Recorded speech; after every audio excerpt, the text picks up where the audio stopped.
Hello friends, welcome to Manu law classes. मेरा नाम गौतम दीक्षित है। नाउ फ्रेंड्स, आज के इस वीडियो में हम वो इम्पोर्टेंट न्यूज़ करने वाले हैं which is important for our CLAT, AILET and other law entrance exams as well as if you are appearing for one day exams also, then also the news which we are going to do today is very important. Now यहाँ पे मैं कुछ चीज़ें discuss करूँगा about enforcement directorate के बारे में, because it is coming in news. We have already done PMLA from last few days we were dealing about Prevention of Money Laundering Act। अब ये जो Prevention of Money Laundering Act है इसको कौन enforce करता है? So obviously it is Enforcement Directorate। Along with that there are certain questions जो मैं आपको पूछूंगा जिसका आंसर आज के न्यूज़पेपर में ही है, ठीक है? तो हम उसको वहाँ से करेंगे। So some question which I want to ask is about that the who is the president of Maldives who is currently on visit in India? Name the ship of name the research vessel from China which has just anchored at the Hambantota port in Sri Lanka. Okay, so these are some of the questions which are also important. The third important question is that who is the director of the Enforcement Directorate. So these are some of the questions I will answer you in the meantime. अब हम चलते हैं अपने पहले news की तरफ। That Sanjay Raut sent to ED custody for 3 days। अब देखिए जो न्यूज़ है अब यहाँ पे जो चल रहा है वो आपको भी पता है कि it's not very important from our CLAT point of view, but यहाँ पे जो ये नाम आ रहा है एनफोर्समेंट डायरेक्टोरेट का, ये नाम, ये ऑर्गेनाइजेशन काफ़ी इंपॉर्टेंट है हमारे लिए। Okay, in fact any investigating agencies they become very important. So अब मैं आपको पॉइंट बाई पॉइंट बताऊँगा एनफोर्समेंट डायरेक्टोरेट के बारे में, तो आप प्लीज़ उसको नोट करते जाइए। एनफोर्समेंट डायरेक्टोरेट, ठीक है, इसको हिंदी में कहते हैं प्रवर्तन निदेशालय।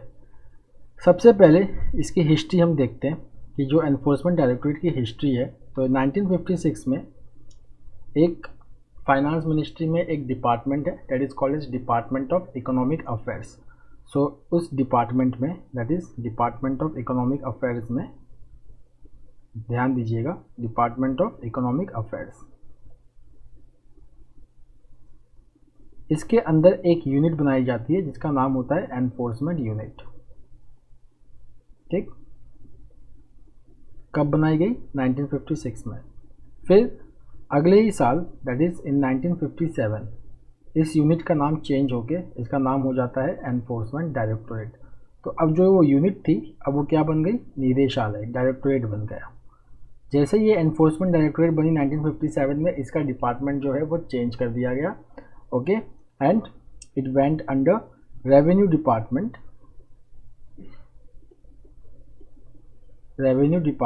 under ministry of finance. देखिए ये बहुत ही इंपॉर्टेंट फैक्ट है कि एनफोर्समेंट डायरेक्टोरेट जो है वो कौन से मिनिस्ट्री के अंदर आता है।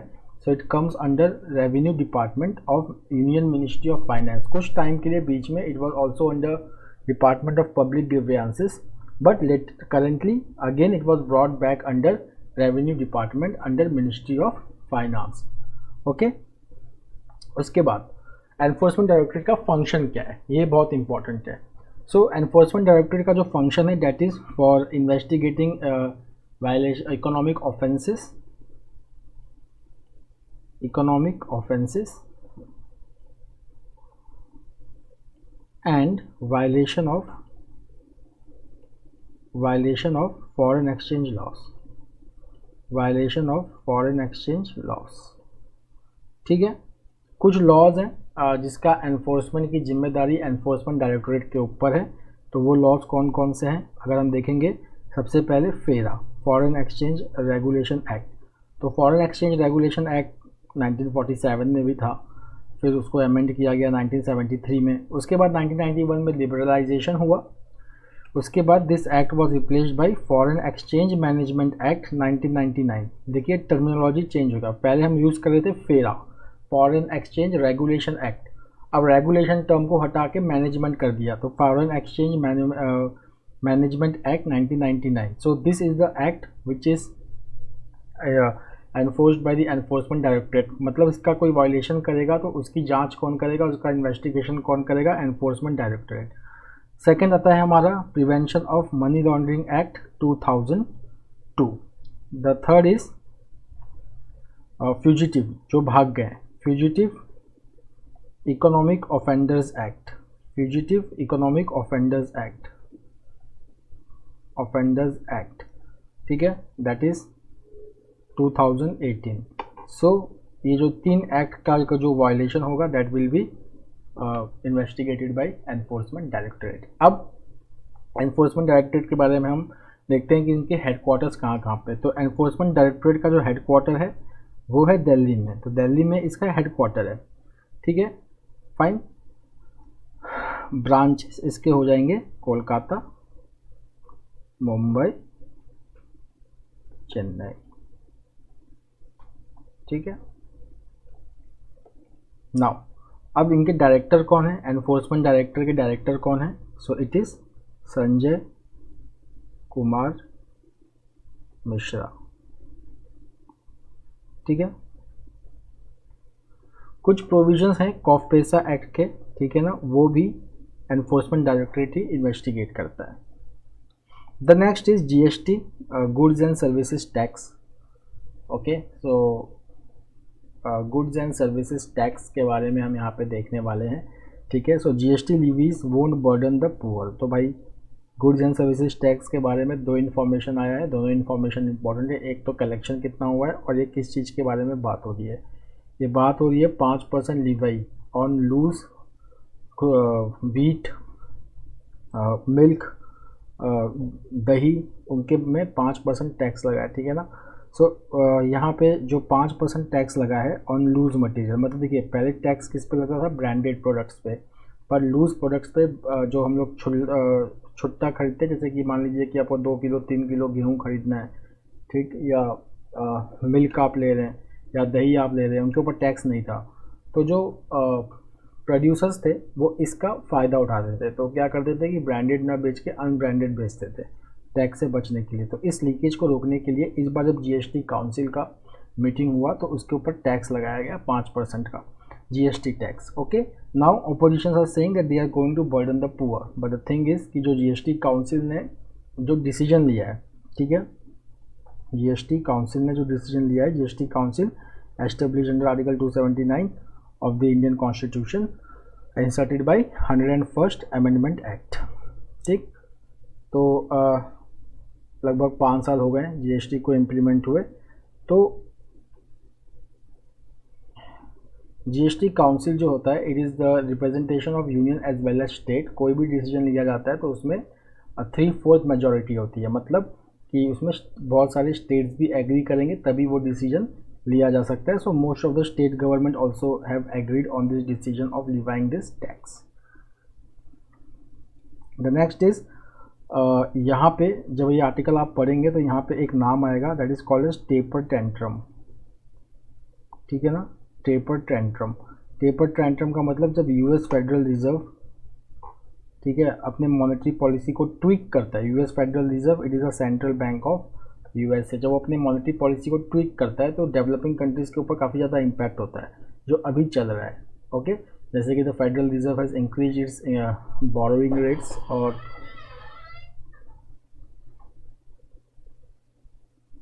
फॉर एग्जाम्पल फेडरल रिजर्व ने रिसेंटली अपने बोरोइंग रेट्स या इंटरेस्ट रेट बढ़ाए हैं because inflation in US is all time high. 40 years के बाद वहाँ पे 9.1% इन्फ्लेशन हुआ है। तो क्या होता है कि जो फॉरेन पोर्टफोलियो इन्वेस्टमेंट होती है वो डेवलपिंग कंट्रीज लाइक इंडिया वहाँ से निकल के फॉरेन पोर्टफोलियो इन्वेस्टर्स उसको यूएस में लगाते हैं। So that leads to depreciation in Indian economy, okay. So that is called as a taper tantrum effect.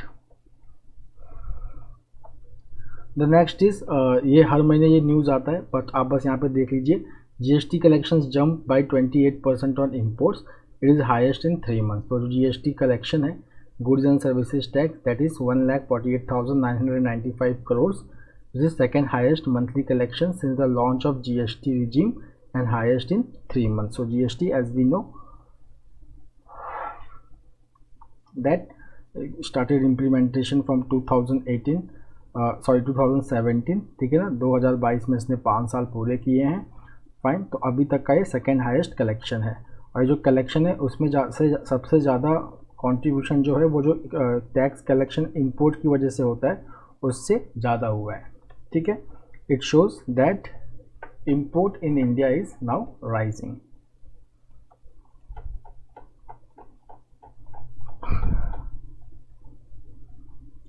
Now coming to monkeypox case, इससे related हम एडिटोरियल भी करने वाले हैं और एक न्यूज़ है वो भी करेंगे. तो monkeypox, ठीक. सो इंडिया में it is a zoonotic virus, ठीक है. जो एनिमल्स में पाए जाते हैं उनको जूनोटिक वायरस कहते हैं. And can be spread from animals to animals and animals to human, ठीक है. फाइन. इसके दो क्लैड्स हैं, दो स्ट्रेन है. एक तो है सेंट्रल अफ्रीकन और एक है वेस्ट अफ्रीकन, ठीक. अब हम इंडिया में केस पाते हैं. इंडिया में टोटली ओके, सो 4 केस केरला में मिले, 2 केस दिल्ली में मिले, ठीक. और एक पहला डेथ जो है it has been confirmed in Kerala.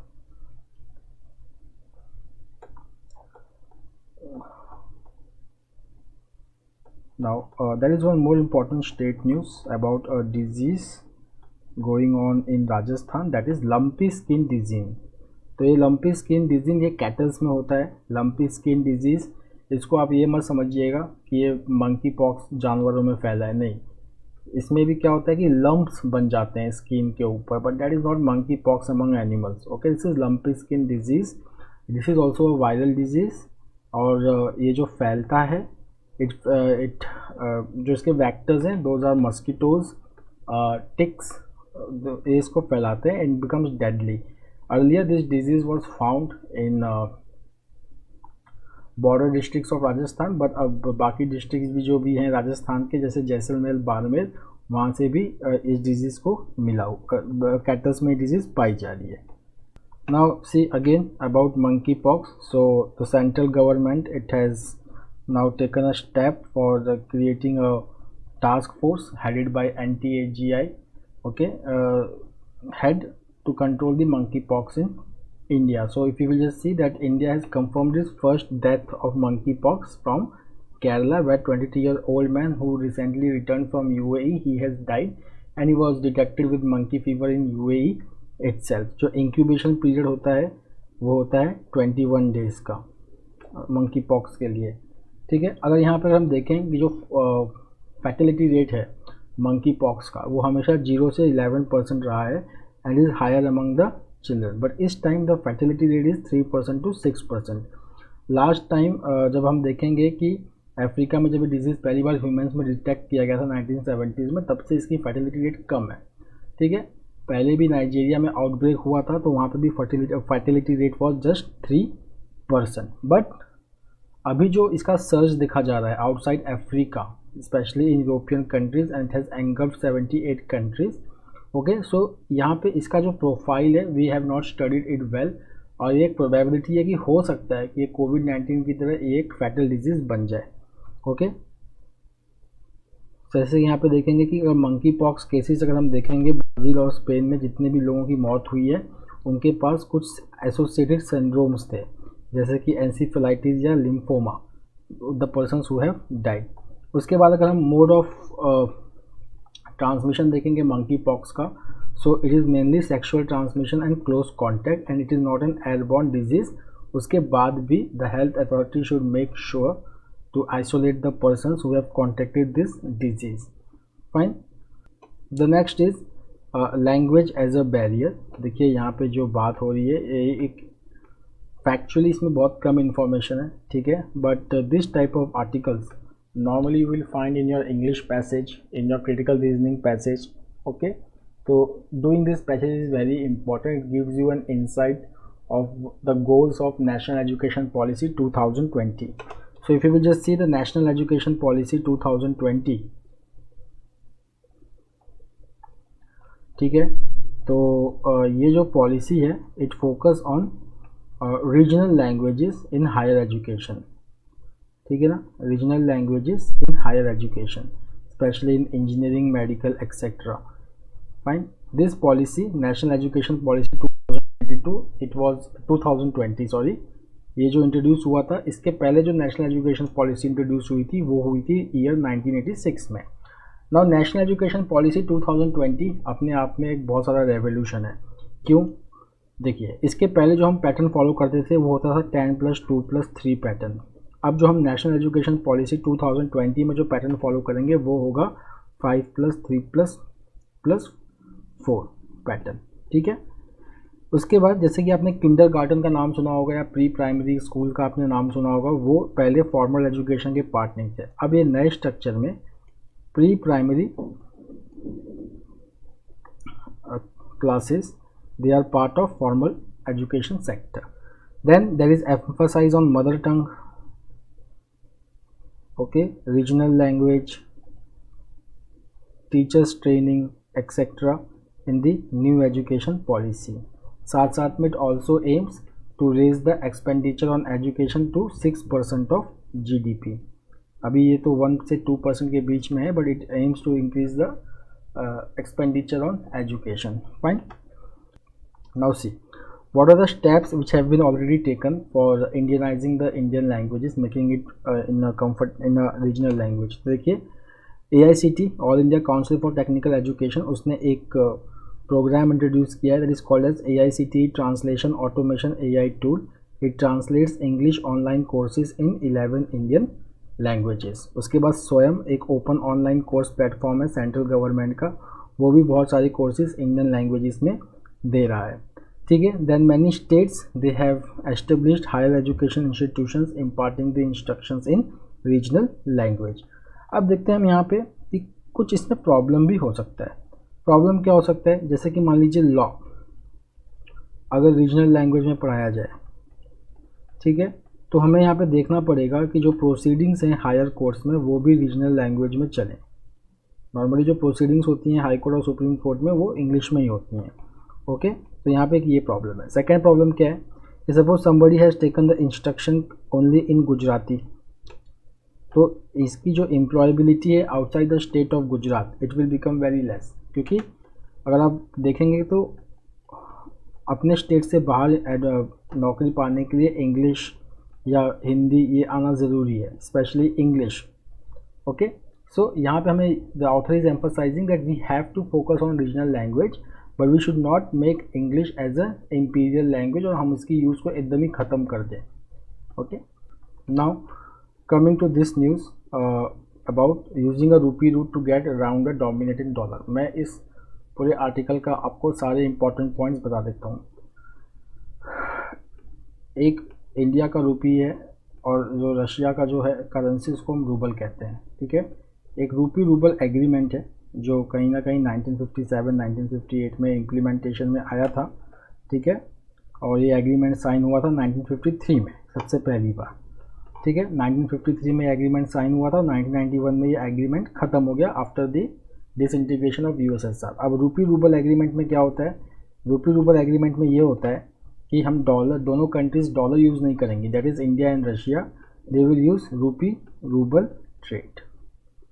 ठीक, अब ये 1953 का न्यूज़ हम अभी क्यों कर रहे हैं?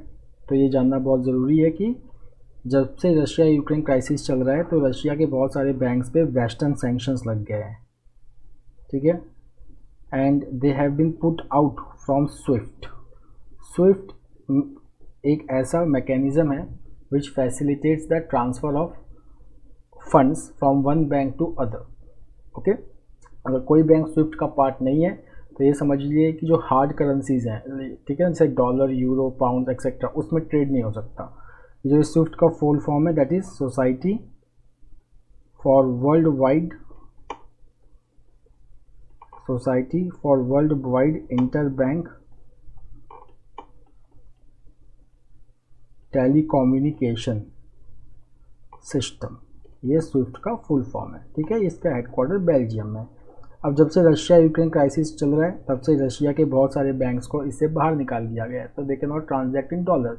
और suppose if India wants to make trade deal with Russia, so now they can not use the SWIFT system, so payment can not happen in dollar or other hard currency. तो एक alternative की ज़रूरत है, वो alternative क्या है? रूपी rouble. ठीक है, अब रूपी रूबल को हम इम्प्लीमेंट कैसे कर सकते हैं? इसको समझने के लिए आपको दो चीज़ें समझनी पड़ेंगी, that is vostro and nostro. ये accounts, vostro account and nostro account, ठीक, मैकेनिज्म सेम है। मैं आपको समझाता हूँ। अब समझ लीजिए कि ये रशिया है, ठीक है। रशिया में कोई एक बैंक है, ठीक है, और यहाँ पे इंडिया में कोई बैंक है, ठीक, समझ लीजिए SBI है। Now if SBI is maintaining an account where some bank of Russia has deposited ruble, okay, तो ये किसका अकाउंट है, ये किसका रूबल है, इस रशियन बैंक का। तो ये इस रशियन बैंक का नॉस्त्रो अकाउंट होगा, मतलब माई अकाउंट। नॉस्त्रो का मतलब माई, तो इस रशियन बैंक का नॉस्त्रो अकाउंट ये हो जाएगा। फिर SBI के लिए ये अकाउंट वॉस्त्रो हो जाएगा, मतलब योर अकाउंट, ठीक, fine. Now what are the benefits if India switch to rupee ruble trade. So हम डॉलर में ट्रेड नहीं कर सकते, तो जो इंडिया का जो डेप्रिसिएशन है वो हम रोक सकते हैं। उसके बाद जो हमारे काफ़ी सारे ट्रेड चलते हैं रशिया के साथ, लाइक इन फार्मास्यूटिकल्स, ठीक है, डिफेंस डील, तो उसमें क्या होगा कि the payments to Indian exporters can be made in Indian rupee and similarly in ruble to Indian Russian exporters. Got it? So these are some of the benefits of rupee ruble trade.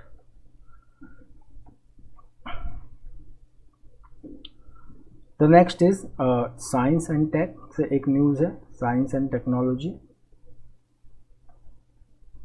सो देखते हैं यहाँ पे, we are talking about AlphaFold. So DeepMind एक company है which is owned by Google, उसने एक अपना product बनाया है that is called as AlphaFold, which has predicted that there is 3-dimensional structure of protein. 3-dimensional structure of, it has predicted 3-dimensional structure of protein. तो ये जो AlphaFold है, it is AI based protein structure prediction tool, ठीक है। It is based on certain things which is called as neural network. अब ये neural network क्या होता है? न्यूरल नेटवर्क एक ऐसा नेटवर्क है, ठीक है ना, that is based on how our brain function. तो हमारे ब्रेन में बहुत सारे न्यूरॉन्स होते हैं which collects information, then they process the information, okay, and then they response. तो सिमिलरली इसी न्यूरल नेटवर्क्स पे कुछ मशीन्स भी बेस्ड हैं, ठीक है। So this AlphaFold is based on that neural network and यहाँ पे जो प्रोसेस है दैट इज़ ट्रेनिंग। पहले तो डेटा फीड किया जाएगा इस न्यूरल नेटवर्क में, so that the machine learns the pattern. उसके बाद मशीन ये लर्न करता है, रिटेन करता है, उसके बाद वो सारे पैटर्न्स, जितने भी पैटर्न, नए पैटर्न्स को वो डिकोड करता है और फिर अपने आप को रीलर्न करता है। So based on this AlphaFold has predicted 3-dimensional structure for protein, okay. Normally जो है इसके बेनिफिट्स क्या हो सकते हैं, ठीक है। तो देखिए, फॉर एग्जांपल टेक कोविड-19, तो ये एक वायरस है, ठीक है ना। अगर इस वायरस का प्रोटीन स्ट्रक्चर पढ़ने में हमको नॉर्मली, अगर हम ट्रेडिशनल मेथड से जाएं, जैसे कि if we use various other methods like x-ray, crystallography, nuclear magnetic resonance spectroscopy, cryogenic electron microscopy, तो सालों लग जाते हैं इसके प्रोटीन को डिकोड करने के लिए। But if you are using AlphaFold, तो ये फटाफट इसकी डिकोडिंग हो जाएगी, और जैसे इसकी एक बार डिकोडिंग हो गई, we can develop vaccine very faster. So our response to disease, our response to any treatment of disease will become very faster. We can develop drugs very faster using this AI techniques. The next is defence. So over here we will see that Indian air force, तो यहाँ पे जो Indian air force का struggle है, struggling with the ageing aircraft. So that there are total sanction strength जो है that is 42 squadrons, ठीक है, 42 स्क्वाड्रंस सैंक्शन है इंडियन एयरफोर्स को, ठीक। उसमें से अभी तक जो हमारे पास है कुछ अगले 10 साल तक we will have 35 squadrons. But now the problem is that there are many ageing squadrons. जैसे हम देखेंगे 4 squadrons of MiG-21 aircraft, okay, हमारे पास अभी भी है। But if you will just see that MiG-21 it was bought in early 1960s okay, and has remained a frontline fighter jet for a long period of time. But now we see that there have been 400 accidents killing 200 pilots. So now we are in the process of replacing it. ठीक है, तो इसको replace करने के लिए if you will just see that MiG-29s they will begin phasing out by the end of 2030. Then by 2027-28 MiG-29s they will start going out. अब इनको replace करने के लिए हमारे पास ऑप्शंस क्या क्या हैं? Light combat aircraft Tejas, 2 squadrons of Rafale fighter, दोनों के 2 स्क्वाड्रंस हमने ऑलरेडी इंडक्ट कर लिए हैं. उसके बाद जनवरी 2021 में IAF had signed a contract with Hindustan aeronautics limited for 83 of the LCA Mk-1A. इसको IAF को इंडियन एयरफोर्स को कब मिलेगा? 2024 से. Then 114 multi role fighter aircraft okay, IAF is going to acquire.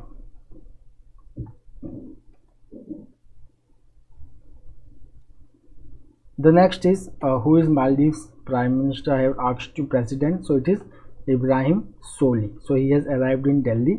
Let's see some of the important projects between in Maldives. Okay, so see there is Greater Male Connectivity Project which connects capital city to neighboring island. इसको कौन build कर रहा है? Indian company Afcon.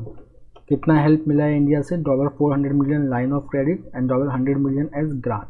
Then there are other projects of $1.4 billion in Maldives which was signed in 2018. The next is operation Pitch Black again from defence. तो Indian air force is going to join other 16 countries including Quad partners in exercise Pitch Black which will be hosted in Australia by the Australian Air Force. So about 100 aircraft and 2,500 military personnel from 17 nations are going to arrive in Northern Territory, okay, to commence exercise Peach Black. The next is there is a bill which has been introduced by Education Minister Dharmendra Pradhan, and there is one institute that is called as National Rail and Transportation Institute, okay, which is a deemed to be university and it will be made Gati Shakti Vidyalay. तो अगर आप देखेंगे कि currently it is focusing on railways but Gati Shakti will focus on all aspects of transportation in India. Now अगर हम देखेंगे तो इसका फोकस किस पे होगा? इसका फोकस होगा research, creating innovative technologies to encourage local manufacturing and substitute the imports of expensive technology, equipment and products. Means it is going to focus on Atmanirbhar Bharat. ठीक है, ये हमारे लिए यहाँ पे इम्पोर्टेंट पॉइंट्स हैं. अब देखिए, अब हम आते हैं नेशनल फ्लैग के ऊपर. तो अगर मैं आपसे एक क्वेश्चन पूछूं कि the constitution assembly adopted national flag on which day, so the answer is July 22, 1947. Now who has originally designed our national flag? So it is Pingali Venkaiah who designed the earlier version of national flag in 1923, and that with certain changes it has been adopted. He was also known as Jhanda Venkaiah because he has published a book with 30 designs of national flag, and he was born on August 2 itself. Now the Indian Ministry of Culture has launched Har Ghar Tiranga campaign, which was launched by Prime Minister Narendra Modi, and it aims that every household in India from 13 to 15 should hoist the national flag in their homes. The next is Yuan 5. It is a Chinese research vessel to carry out space research, okay, and now it has docked at Hambantota port in Sri Lanka, to which India has raised a concern with Sri Lanka. The next is Center constitutes task force to monitor monkeypox situation. So if you will just see that this team, it will be headed by VK Paul, who is the member Health Niti Ayog, and currently India has confirmed 6 cases of monkeypox, 4 from Kerala and 2 from Delhi.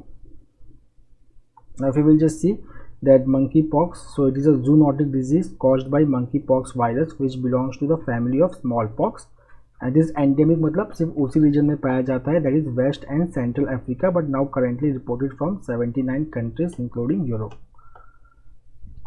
Now friends, let's move to sports. We have good important news from sports. So if you will just see the first one, that Achintya gives India another goal. So if you will just see again in weightlifting, 20-year-old Achint Seholi, he has won gold in 73 kg division on Sunday evening, and this is India's 6th weightlifting medal in the Commonwealth Games 2022.